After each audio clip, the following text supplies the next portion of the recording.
fazer outra pergunta, Robson. Essas perguntas tive tive que falar com a pessoa que está fazendo técnica em enfermagem, ela está terminando, já tá fazendo os estágios, só que por causa da pandemia, né, tá Parou atrasando. algumas coisas. Aí eu fiz essas perguntas para ela criar. A outra pergunta que ela quis perguntar, Robson, se ele ficou na linha de frente do Covid, como foi essa experiência? Pronto, vamos lá. Minha experiência na linha de frente, né, com os pacientes de Covid, primeiramente foi um aprendizado, porque até então eu não trabalhava com paciente crítico, que é um paciente de UTI, que a gente faz essa classificação de paciente que tem necessidade de um cuidado maior, de horas maiores de cuidado. Foi minha primeira experiência com a UTI. Aí eu peguei uma bomba bem maior, né? Que foi uma UTI Covid, uma UTI onde tinha muitos pacientes graves, com síndrome respiratória grave, que muitas vezes já chegava para mim da enfermaria no ponto de ser entubados.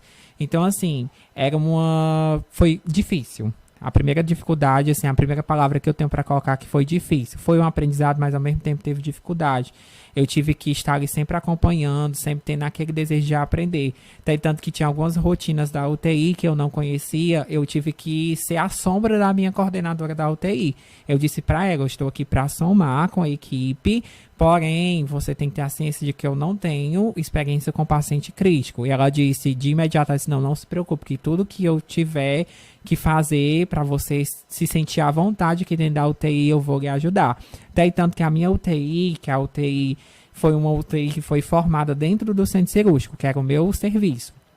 Eu era enfermeiro de centro cirúrgico, então eu tive que migrar do centro cirúrgico, né? Eu tive que pegar todo o material do centro cirúrgico, guardar num depósito junto com os meus técnicos de enfermagem. Aí a gente montou a UTI, trouxe leitos, trouxe ventilador mecânico, trouxe monitores. Então a partir daí já foi meu primeiro choque de realidade, né? De dizer assim, eu tô dentro de uma UTI, e agora? O que é que eu vou fazer?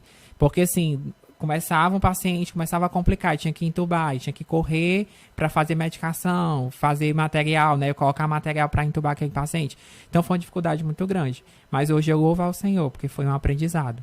Lá eu, infelizmente, perdi muitos pacientes. Perdi pacientes com faixa etária de 20, 26 anos, 28 anos, 30, 32 anos.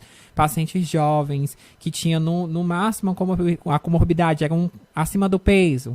Tinha uma hipertensão leve, uma diabetes controlada, mas que por conta da doença ser tão grave na área pulmonar, esses pacientes, quando entravam na ventilação mecânica, né, os profissionais aí da enfermagem, da saúde, sabem muito bem que quando o paciente ele entra numa ventilação mecânica, aumenta o risco de infecção, principalmente infecções respiratórias. Então, esse paciente diminuía as chances de sair da UTI. Então, assim, foi um aprendizado, mas ao mesmo tempo foi aquele momento de estar diante da realidade. Você é o enfermeiro. Porque ser enfermeiro no setor é você ter a responsabilidade de todo aquele setor em cima de você. Enquanto um técnico de enfermagem fica responsável ali por 2 pacientes, eu estou responsável pelos 9, pelos 10 pacientes. Então é uma responsabilidade grande, porque você está lidando primeiramente com vidas. Eu digo muito, meu irmão ele é formado em informática. E a gente brinca muito aí, que ele fala as terminologias da informática e eu falo as terminologias da enfermagem. E eu digo para ele, se você queimar uma placa de um computador, você pode comprar um outro ali e dar ao seu cliente. Eu não. Se acontecer algum erro ali com algum paciente meu, é fatal. Então, ou vai lesionar ele e deixar ele inválido, ou vai fazer com que ele perda a vida. Então, a enfermagem, acima de tudo, é uma responsabilidade.